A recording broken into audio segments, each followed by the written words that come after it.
Hello momos kitchen ਵਿੱਚ ਤੁਹਾਡਾ ਸਵਾਗਤ ਹੈ। ਅੱਜ ਅਸੀਂ ਤੁਹਾਨੂੰ ਸਰਦੀਆਂ 'ਚ ਜਿਹੜੀ ਆਪਾਂ ਰੇਸ਼ਾ ਵਗੈਰਾ ਹੋ ਜਾਂਦਾ ਵੇ ਉਹਦੇ ਲਈ ਤੁਹਾਨੂੰ ਅਸੀਂ ਬਣਾ ਕੇ ਦੇਸੀ ਨੁਸਖਾ ਬਣਾ ਕੇ ਵਿਖਾਵਾਂਗੇ ਵੀ ਕਿਸ ਤਰ੍ਹਾਂ ਲੈਣ ਨਾਲ ਅੰਗਰੇਜ਼ੀ ਦਵਾਈਆਂ ਨਾਲ ਆਪਣੇ ਅੰਦਰ ਕਫ ਜੰਮ ਜਾਂਦੀ ਹੈ। ਕਾਫੀ ਆਪਾਂ ਨੂੰ ਉਹਦੇ ਨਾਲ ਮਤਲਬ ਕਿ ਆਪਾਂ ਦਵਾਈਆਂ ਲੈਂਦੇ ਰਹਿੰਦੇ ਅੰਦਰ ਜੰਮ ਜਾਂਦਾ ਹੈ। ਇਹ ਨੁਕਸਾਨ ਵੀ ਨਹੀਂ ਕਰਦੀ ਤੇ ਇਹ ਚੀਜ਼ਾਂ ਆਪਣੀਆਂ ਸਾਰਾ ਕੁਝ ਆਪਣੇ ਘਰ ਦੀ ਰਸੋਈ ਵਿੱਚੋਂ ਮਿਲ ਜਾਏਗਾ। ਬਸ ਆ ਹੈਗੀ ਹੈ ਸੁੰਡ, ਆ ਹੈਗੀਆਂ ਨੇ ਕਾਲੀਆਂ ਮਿਰਚਾਂ, ਆ ਹਲਦੀ ਲਈ ਆਪਾਂ, ਆ ਸ਼ਹਿਦ ਹੈ, ਇਹ ਪਿਪਲਾ ਫੂਲ ਹੈ। ਇਹ ਪੰਸਾਰੀ ਦੁਕਾਨ ਤੋਂ ਮਿਲ ਜਾਣਾ ਵੇ ਵੀ ਆਪਣੀ ਕੁਆਂਟੀਟੀ ਤੁਸੀਂ ਜਿੰਨਾ ਕੁ ਬਣਾਉਣਾ ਇੱਕ ਇੱਕ ਚਮਚ ਪਾ ਕੇ ਸਾਰਾ ਕੁਝ ਮਿਕਸ ਕਰ ਲੈਣਾ। ਇਹ ਅਸੀਂ ਅਜੇ ਸਾਬਤ ਲਿਆ, ਹੁਣ ਇਹਨੂੰ ਅਸੀਂ ਪੀ ਕੇ ਦਾ ਪਾਊਡਰ ਬਣਾ ਲਵਾਂਗੇ।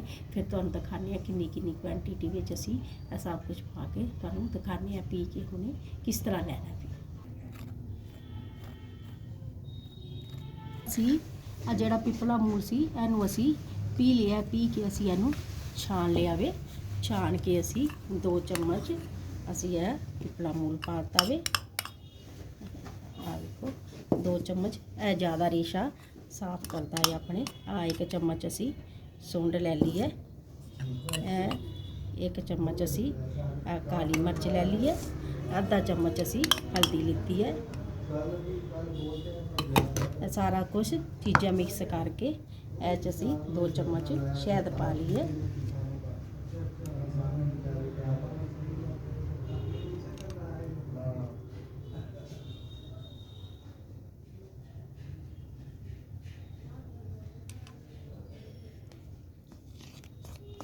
ਤੇ ਆਪਾਂ ਥੋੜੀ ਹੋਰ ਪਾ ਲੈਣੀ ਹੈ।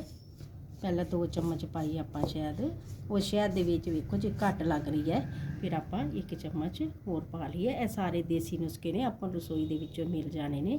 ਆਪਣੀ ਰਸੋਈ ਦੇ ਵਿੱਚ ਹੀ ਸਾਰਾ ਸਮਾਨ ਹੁੰਦਾ ਵੇ। ਇਹਦੇ ਨਾਲ ਕਾਲੀਆਂ ਮਿਰਚਾਂ ਰੇਸ਼ੇ ਨੂੰ ਛਾਤੀ 'ਤੇ ਨਹੀਂ ਜੰਮਣ ਦਿੰਦੀਆਂ, ਹਲਦੀ ਐਂਟੀਬਾਇਓਟਿਕ ਹੁੰਦੀ ਆ ਆਪਣੀ, ਸੁੰਡ ਗਰਮ ਹੁੰਦੀ ਹੈ, ਜਿਹੜਾ ਪਿਪਲਾ ਮੂਲ ਹੈ ਰੇਸ਼ੇ ਨੂੰ ਸੁਕਾਉਂਦਾ ਵੇਖੋ ਸਾਰਾ। ਆ ਵੇਖੋ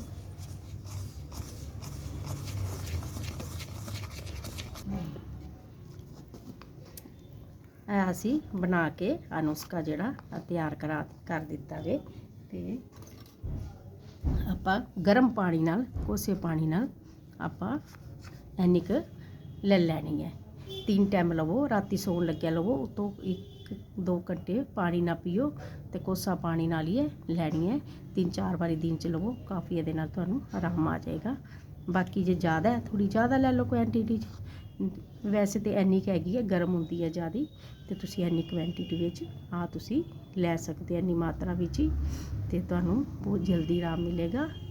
ਬਾਕੀ ਤੁਸੀਂ ਜੇ ਵੱਡੇ ਨੇ ਬੱਚੇ ਬਜ਼ੁਰਗ ਨੇ ਉਹ ਲੈ ਸਕਦੇ ਨੇ, ਜ਼ਿਆਦਾ ਛੋਟੇ ਬੱਚਿਆਂ ਨਹੀਂ ਦੇਣਾ, ਪ੍ਰੈਗਨੈਂਟ ਲੇਡੀਜ਼ ਨੇ ਉਹਨਾਂ ਨੂੰ ਦੇਣੀ, ਕਾਫੀ ਛੋਟੇ ਬੱਚਿਆਂ ਨੂੰ ਵੀ ਨਹੀਂ ਦੇਣੀ। ਉਹਨਾਂ 'ਤੇ ਸ਼ਹਿਦ ਹੈ ਜਾਂ ਹਲਕੀ ਜਿਹੀ, ਬਹੁਤ ਛੋਟੇ ਬੱਚਿਆਂ ਨੂੰ ਦੇਣੀ। ਸਾਲ ਦੇ ਬੱਚੇ ਨੂੰ ਆਪਾਂ ਹਲਕੀ ਜਿਹੀ ਥੋੜ੍ਹਾ ਜਿਹਾ ਚਟਾ ਸਕਦੇ ਹਾਂ, ਅਗਰ ਉਹ ਖਾ ਸਕਦੇ ਨੇ।